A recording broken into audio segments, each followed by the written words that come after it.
Selamat mendengarkan podcast ini. Injil adalah kebenaran yang mutlak, kebenaran yang absolut, kebenaran yang abadi, unchangeable, yang tidak akan berubah dan tidak bisa diubah.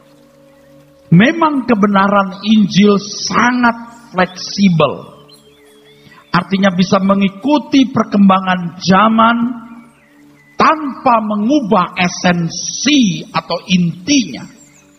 Tetapi kebenaran Injil tidak pernah relatif. Tuhan Yesus hanya mengulang apa yang pernah diajarkan kepada murid-murid Tuhan Yesus 2000 tahun yang lalu tanpa mengubahnya sama sekali. Jadi kalau Tuhan Yesus hari ini berdiri di mimbar ini atau di mimbar gereja manapun, di persekutuan Kristen manapun, Tuhan pasti hanya menyampaikan apa yang pernah Tuhan Yesus sampaikan 2000 tahun yang lalu. Jadi kalau kita mau mengikut Tuhan Yesus, kita harus sungguh-sungguh memperhatikan setiap kalimat yang diucapkan Tuhan. Kita harus sungguh-sungguh belajar apa yang diajarkan Tuhan Yesus. Kita harus sungguh-sungguh mengerti dan berusaha melakukannya dengan konsekuen dan konsisten, serta dengan segala hormat. Harus diingat Bapak Ibu, satu hal ini penting, bahwa ketika Tuhan Yesus mengajar, Tuhan Yesus tidak mengajar umat Israel untuk tetap hidup dengan pola keberagamaan yang mereka telah jalani. Pola keberagamaan yang orientasinya tidak akan jauh dari kemakmuran duniawi. Kenyamanan hidup di bumi hanya menggunakan Tuhan sebagai kekuatan andalannya. Itu standar agama. Tuhan Yesus tidak mengajar demikian. Tetapi Tuhan Yesus mengajar agar umat Israel waktu itu dan kita sebagai umat Israel rohani mewarisi kerajaan Allah, mewarisi kerajaan surga. Dalam hal ini terjadi benturan, friksi antara visi Tuhan Yesus, maksud utama kedatangan Tuhan, dengan minat keinginan orang-orang Yahudi. Orang-orang Yahudi menginginkan kemakmuran duniawi, tetapi Tuhan Yesus memberikan kelimpahan rohani. Orang-orang Yahudi menginginkan kemerdekaan dari kekuasaan kekaisaran Roma, tetapi Tuhan Yesus hendak memerdekakan manusia dari dosa. Ketika Tuhan Yesus masuk kota Yerusalem, orang mengeluh-elukan dia dan berkata Hosana, artinya Oh Lord help us, Tuhan tolong kami.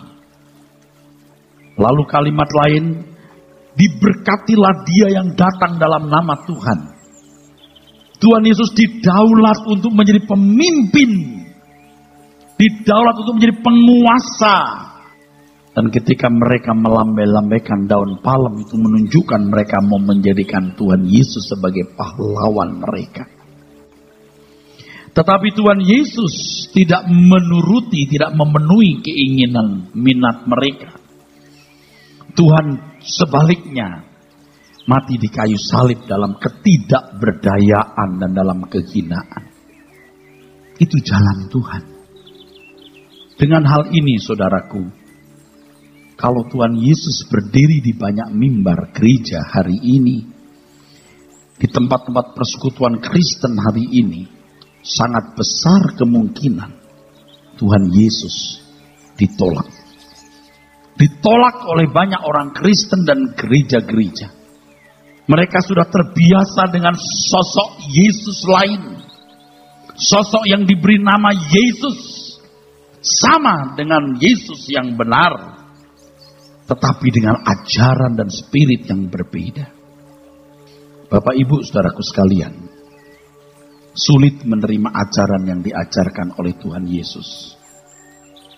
Karena keadaan dunia kita ini sangat berbeda dengan dunia pada waktu Tuhan Yesus datang dengan tubuh fisik seperti kita 2000 tahun yang lalu. Zaman itu saja, di mana manusia belum materialistis seperti hari ini, mereka menolak Tuhan Yesus. Apalagi dunia hari ini. Dunia yang semakin tidak bisa menerima yang diajarkan oleh Tuhan Yesus. Karena dunia hari ini dunia yang semakin materialistis. Dunia yang menjadikan kekayaan sebagai nilai hidup. Jadi tidak heran kalau Alkitab mengatakan dalam 2 Timotius 4 ayat ketiga, bahwa di akhir zaman banyak orang mengumpulkan guru-guru yang menyenangkan telinga mereka sendiri. Bukan seperti yang diajarkan oleh Tuhan Yesus. Di dalam Galatia pasal 1 Paulus sudah mengatakan, jika aku mau memperkenan hati manusia, maka aku bukan hamba Kristus. Dalam konteks apa Paulus mengatakan itu? Ketika dia berbicara mengenai Injil yang palsu dan Injil yang benar.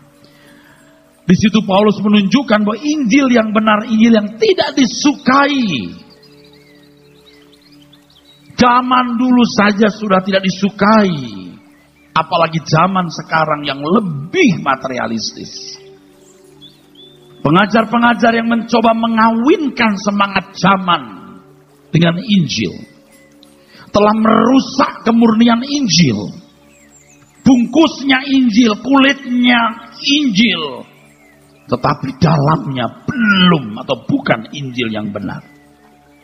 Inilah saudaraku yang membuat kita tidak bisa membantah kenyataan bahwa kita ada di abad kegelapan yang luar biasa. Kejahatan di luar gereja maupun penyesatan di dalam gereja. Barangkali kalau berani dan jujur, ada orang-orang Kristen yang bertanya, Tuhan, apakah Tuhan bisa berbicara lain selain yang ada ditulis dalam Injil 2000 tahun yang lalu? Karena kami sudah sulit sekali mengerti, apalagi mengenakannya. Jadi kalau Tuhan Yesus hari ini berdiri di mimbar-mimbar gereja dan mengajarkan apa yang pernah diajarkannya 2000 tahun yang lalu, maka jika jujur ada orang berani akan bertanya, Tuhan, apakah tidak ada ajaran lain yang bisa diajarkan, yang bisa dengan mudah kami mengerti dan kami lakukan?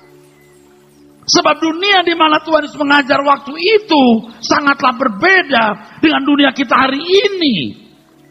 Bagaimana bisa manusia abad 21 mau mengerti dan mengerti yang Tuhan ajarkan di abad 1? Sudah lewat 2000 tahun. Saudara tahu kira-kira apa jawaban Tuhan? Mengatakan hal ini riskan buat saya, saudara. Karena saya harus memposisikan diri sebagai Tuhan, seakan-akan saya mewakili Tuhan. Tetapi saudara, saya sudah berdoa. Saya sudah berdoa. Kira-kira apa jawaban Tuhan? Kalau ada yang bertanya, Tuhan, apakah tidak ada kalimat lain yang Tuhan bisa ajarkan kepada kami?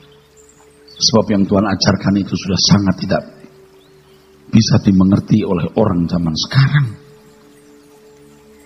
Jawab Tuhan adalah, aku tidak memiliki kerajaan lain. Aku tidak memiliki kerajaan lain. Kalau seseorang mau memiliki ajaran selain yang diajarkan oleh Tuhan Yesus 2000 tahun yang lalu, berarti ia sedang menuju kerajaan lain.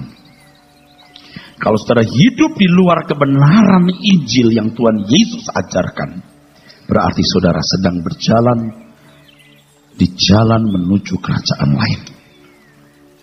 Jadi betapa berat tanggung jawab seorang pembicara di mimbar ini. Betapa berat tanggung jawab seorang pendeta yang harus menjadi representasi Tuhan, menyampaikan kebenaran. Oleh sebab itu saudara harus memperkarakan hal ini dengan Tuhan. Gereja mana yang benar yang aku masuki?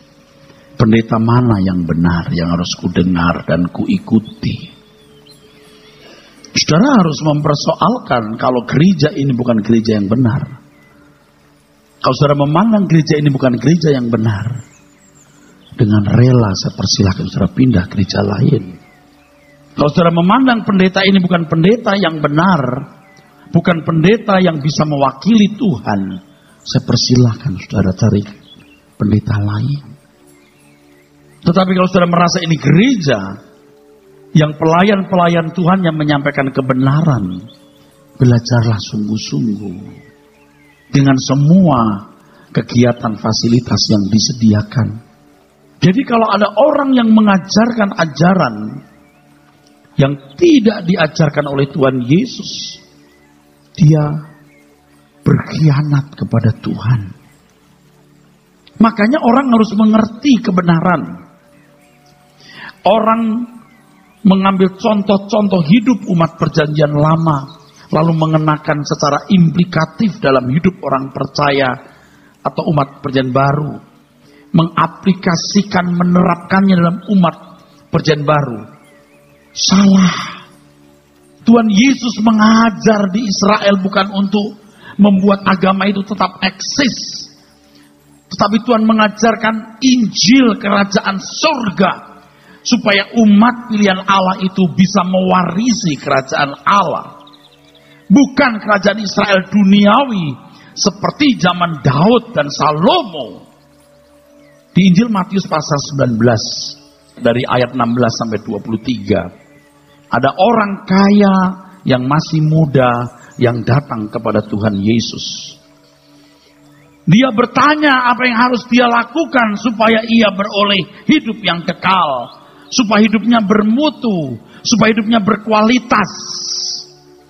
Kan semua kita juga ingin memiliki hidup yang berkualitas, saudaraku.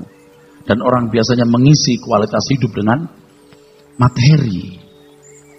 Nah, orang ini mau tahu bagaimana hidup yang berkualitas itu.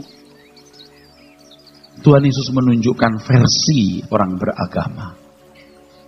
Lakukan hukum. Hormati orang tuamu. Jangan membunuh, jangan berzina, jangan mencuri. Orang ini sudah melakukan, saudara. Dia berkata, semua sudah kulakukan Tuhan. Apalagi yang kurang. Lalu Tuhan menunjukkan versi Tuhan. If you want to be perfect, dia harus melepaskan diri dari segala ikatan. Mengikut Tuhan Yesus supaya bisa menerima kerajaan Allah. Walaupun orang ini pergi dengan sedih, tetapi Tuhan tidak menunjukkan opsi atau pilihan lain. Tuhan hanya punya satu kerajaan dan satu jalan dan tuntunan. Dan itu mutlak, itu absolut. Kapanpun Tuhan mengajar, Tuhan akan mengajar dengan tuntunan ini. Bapak Ibu saudaraku sekalian, kekristenan adalah perjuangan untuk menjadi manusia yang dilayakkan masuk ke rumah Bapa. Di sini Anda mendapatkan tuntunan, briefing, bagaimana menjalani hidup yang nantinya membawa saudara ke rumah Bapa. Oleh sebab itu ajaran yang diajarkan Tuhan Yesus kepada kita harus diajarkan secara penuh. Dan hasil dari perjuangan saudara menjalani hidup sesuai dengan tuntunan yang Tuhan Yesus berikan akan membuat saudara menjadi manusia lain, manusia baru di dalam Tuhan. Ini pilihan saudaraku. Pilihan yang berat, sungguh sangat berat. Dalam hal ini orang Kristen tidak boleh hidup hanya dengan keyakinan, yakin Yesus juru selamat, yakin nanti mati masuk surga. keyakinan itu ada di wilayah imajinasi, masih di area nalar atau pikiran. Saudaraku, kita sebagai anak Tuhan harus hidup dalam pergaulan langsung dengan Tuhan Yesus. Dan saya sebagai pelayan Tuhan Yesus harus mengajarkan Injil. Dan Roh Kudus akan berbicara kepada masing-masing saudara setiap hari, menuntun saudara di jalan kebenaran Tuhan. Pertemuan yang lalu saya mengajarkan saudaraku, bahwa kekristenan itu panggilan untuk mewarisi dunia lain. Mewarisi langit lain, bumi yang berbeda dengan bumi kita. Siapa yang mau begini saudara? Rata-rata orang juga keberatan saudara. Sebab dipandang tidak realistis. Tetapi kekristenan itu demikian. Ibarat orang dagang, tidak boleh dagang, jual dagangan yang lain. Hanya ini yang diajarkan Tuhan Yesus, bagaimana memindahkan hati kita ke kerajaannya. Matius pasal 6 ayat 19. Di awal-awal pelayanan Tuhan, ketika Tuhan Yesus berkhotbah di bukit, Tuhan berkata, kumpulkan harta di surga, bukan di bumi. Di mana ada hartamu, di situ hatimu berada. Kalau agama masih membuka celah, di mana manusia mau menikmati dunia seperti anak dunia, bahkan agama menjadi komoditas para rohaniwan untuk bisa membangun kingdom atau kerajaannya sendiri. Tetapi Injil yang benar akan merenggut hidup kita, mengubah hidup kita, supaya kita layak menjadi anak-anak Allah. Saudaraku, dalam Kolose 3 ayat 1-4 Paulus berkata, pikirkan perkara yang di atas bukan yang di bumi. Sebab kamu telah mati, hidupmu tersembunyi bersama dengan Kristus di dalam Allah. Apabila Kristus yang adalah hidup kita menyatakan diri kelak, kamu pun akan menyatakan diri bersama-sama dengan Dia dalam kemuliaan. Hari ini banyak orang membuli Tuhan Yesus, menghina, mencemooh.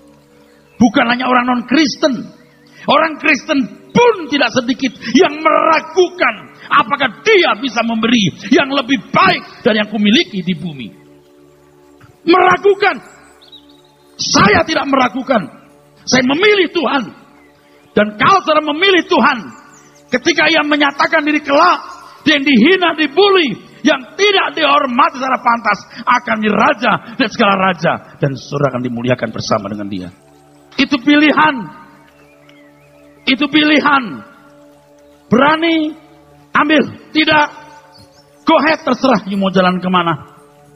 Ini bukan gereja yang sekedar untuk kumpul-kumpul, tetapi kebenaran Injil yang harus diajarkan, di mana pendeta, gembala, semua hamba Tuhannya harus mengerti Injil, melakukan, mengajarkan, dan sekaligus mengenakan untuk bisa jadi teladannya.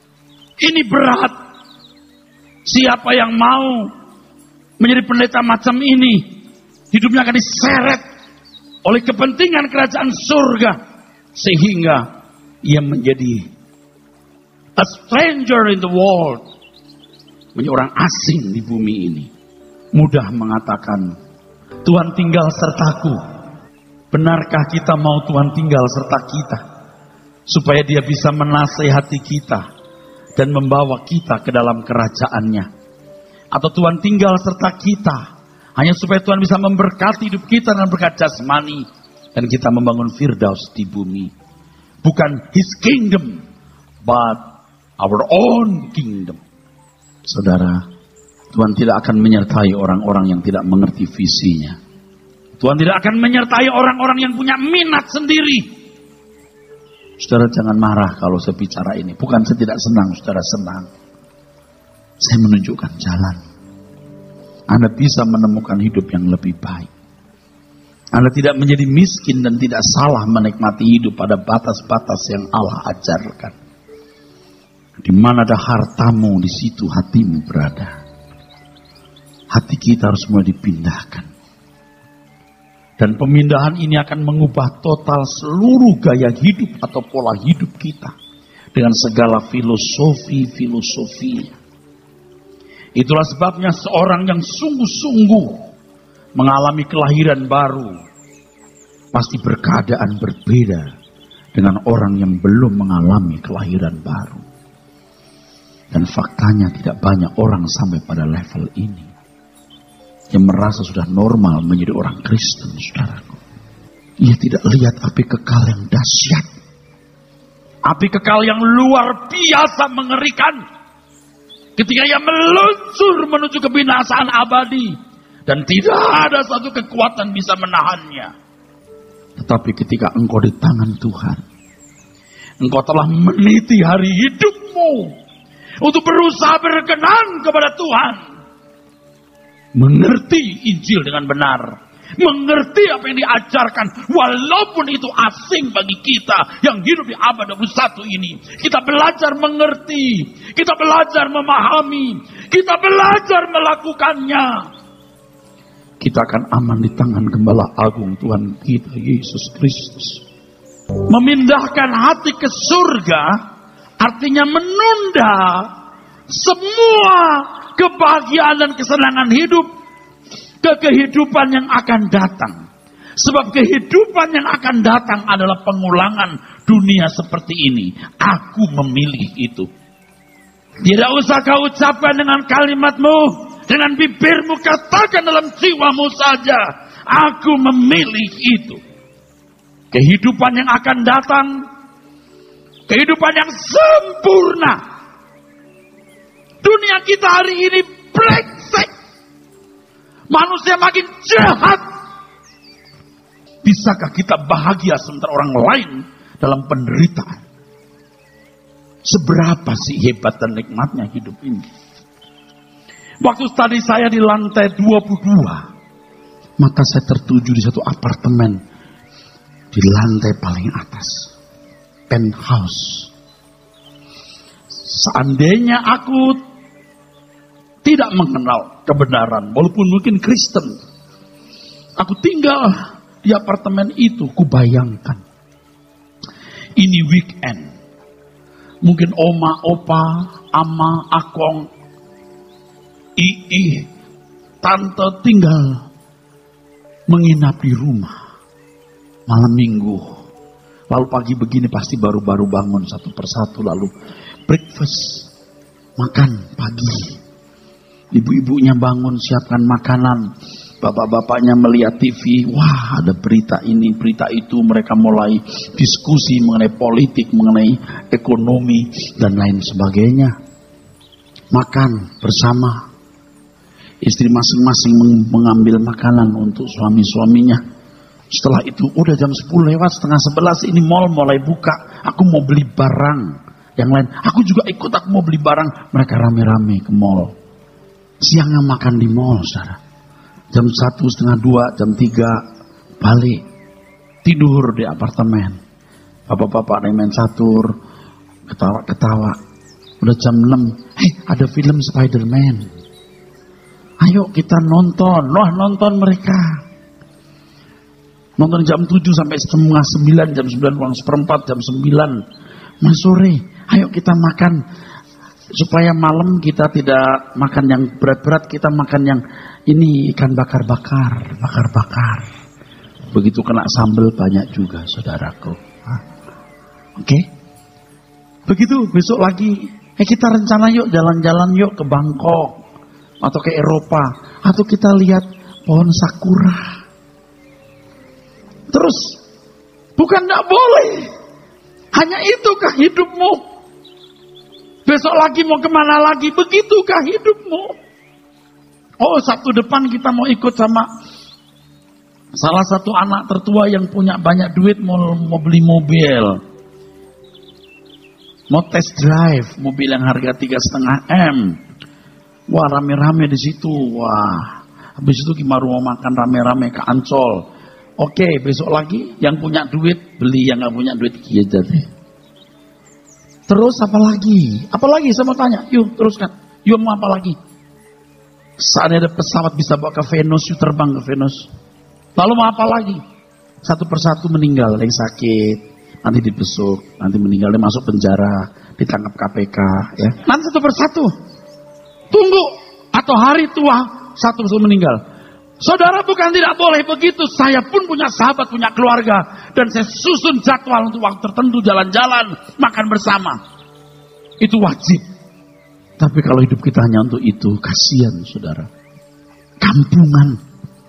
Kasihan. Seberapa bahagiamu? Seberapa senangmu? Dunia kita ini makin rusak. Lalu saudara mau harap apa lagi? Mestinya ada harap langit baru, bumi baru. Dan sementara di dunia, Allah pasti memberkati hidupmu. Punya keluarga yang baik, sahabat teman yang baik, yang bisa kita nikmati bersama. Di mana Tuhan ikut hadir di situ. Kok nggak mau? Kok nggak mau? Lalu maunya lu apa? Kalau dulu saya bangga, saya jadi pendeta yang tidak ambil uang perpuluhan. Saya merasa lebih hebat dari pendeta lain. Bahkan uang saya juga masuk ke dalam kas gereja. Itu kebanggaan yang tidak ada artinya. Tuhan mengajar satu hal yang luar biasa.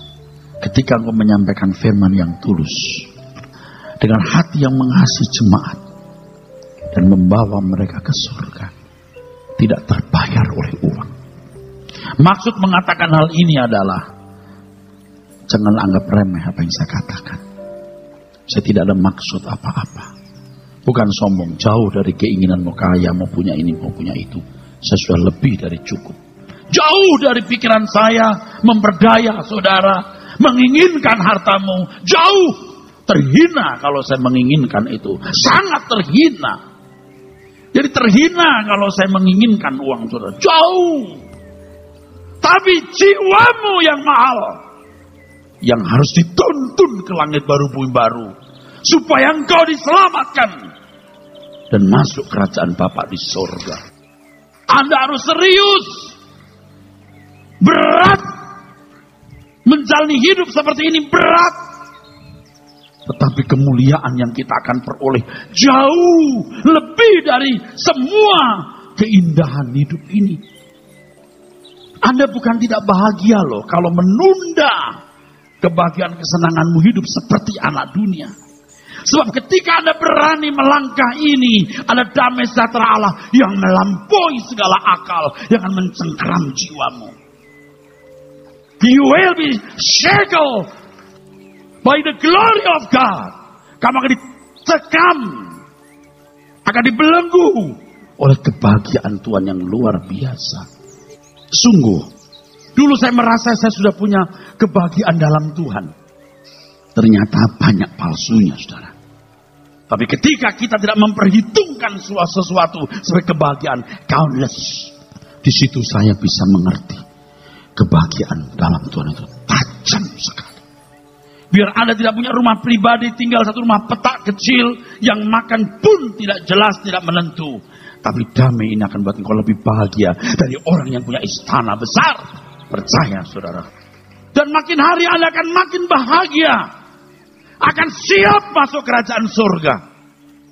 Sehingga kematian tidak lagi menjadi sesuatu yang menakutkan. Dan kalau sampai taraf ini, saya berhasil menggiring saudara. Kalau belum, saya akan kerja keras lebih dari hari ini. Oleh sebab itu, Bapak Ibu Saudara sekalian, inilah yang harus kita wariskan kepada anak-anak kita. Uang, kekayaan apapun akan lenyap, bahkan bisa menjadi kutuk untuk mereka. Tapi ketika orang tuanya takut akan Tuhan, mengarah ke langit baru, bumi baru, anak akan merasakan itu. Lihat kelompok-kelompok tertentu yang dianggap sesat oleh masyarakat. Saya tidak menghakimi. Saya nggak bilang sesat atau tidak. Cuman kita melihat bagaimana orang-orang seperti kelompok Gafatar yang membawa anak istri mereka begitu nurut. Bisa loh, orang tua kemana anak ikut kok. Kenapa kita tidak bawa anak-anak kita mengenal kebenaran? Kita bangga hanya kalau anak-anak kita lulus dari luar negeri. Punya degree dari luar negeri, sekolah yang terhormat. Kenapa kita tidak lebih senang mereka menjadi anak-anak Allah? Mungkin konsep seperti ini yang saya khotbahkan ini dianggap tidak realistis. Pengertian hampir semua manusia pada umumnya bahwa yang realistis adalah segala sesuatu yang bersifat kekinian sekarang, dapat dilihat, diraba, didengar, dinikmati hari ini. Dan biasanya berhubungan dengan pemenuhan kebutuhan jasmani. Yang orang lain juga menganggap itu standar. Tapi Tuhan tidak tunduk kepada standar manusia. Kalau Tuhan Yesus hari ini berdiri di mimbar ini, Dia hanya mau mengarahkan kita ke kerajaan Bapa di surga. Pasti. Tidak ada yang lain yang mulia Tuhan kita Yesus Kristus katakan selain kumpulkan harta di surga, bukan di bumi. Tidak ada maksud saya saudara memberi uang untuk gereja atau supaya saudara menjadi anggota gereja ini. Anda tidak menjadi gereja ini pun tidak masalah. Tapi kalau kita percaya ini gereja Tuhan yang akan menjadi pesawat kita ke kerajaan Allah, kita mesti di sini. Semua beban pekerjaan gereja ini harus kita pikul bersama. Di sini kita menerima firman yang tidak kebeli oleh uang. Saya tidak putus asa saudara. Saya bekerja giat hari ini. Saya kerja keras. Saya kerja keras bagaimana saya bisa menghidupi keluarga saya dengan baik. Bagaimana saya menyampaikan firman dengan baik. Istri saya, anak-anak saya semua kerja. Kita orang yang punya semangat. Sahabat-sahabat saya para pendeta, saya dorong terus. Jangan lakukan yang lain kecuali gembalakan. Temani, dampingi aku. Saya bukan ngancam nakut-nakuti saudara. Bumi ini akan tenggelam dalam lautan api. Gak usah nunggu kiamat. Kalau orang gila dari Korea Utara melepaskan rudal berhulu ledak nuklir, peta dunia berubah dalam sesaat saudara. Percaya. Bukan nakutin. Kalau bumi jadi lautan api, nggak ada pesawat bisa bawa kita ke sana. Kecuali firman Tuhan dan Roh Kudus yang hari ini kita turut. Saya sungguh tidak ingin mencela pendeta lain atau gereja lain. Saya ingin menyampaikan firman tanpa melukai siapapun. Tapi kalau saya menyampaikan kebenaran, pasti dusta akan nampak. Kalau cara pandang Bapak Ibu masih belum benar, masih menganggap bahwa dunia ini satu-satunya dunia di mana kita menikmati hidup dan tidak ada dunia lain. Anda menganggap ikut Tuhan Yesus itu jadi paranoid, jadi tidak realistis. Anda sudah sesat. Anda dikembalikan sekarang ke jalan yang benar. Lewat khotbah-khotbah seperti ini, saudaraku. Sepulang dari sini, saudara bisa menikmati hidup dengan keluarga. Bapak, Ibu, saudara sekalian, isi waktumu. Anda ada waktu, Anda ikut kebaktian di jam-jam kebaktian. Jika Anda ketemu keluarga jarang, anak-anak libur, Anda mau pergi pun juga haleluya. Gereja juga merampas semua waktu keluarga. Saya enggak. Kalau itu waktu yang baik untuk berjalan keluarga, itu pun ibadah. Tapi kalau Anda menganggap penting untuk hadir di acara itu, hadir di sini. Baru Anda jalan-jalan. Enggak masalah. Enggak masalah. Kalau Anda jarang ketemu keluarga, anak cucu, ketemu hari itu, pergilah dengan keluargamu. Jangan salah mengerti. Itu hari yang kudus. Nggak ada hari yang kudus. Hari kudus cuma satu nanti waktu kita ketemu Tuhan. Hari ini ada yang jahat. Bersama keluarga pun baik. Jangan sampai keluargamu dan keluarga orang lain. Ini serius loh. Pergi sama suami, jangan sampai suami pergi sama istri orang. Betul saudara?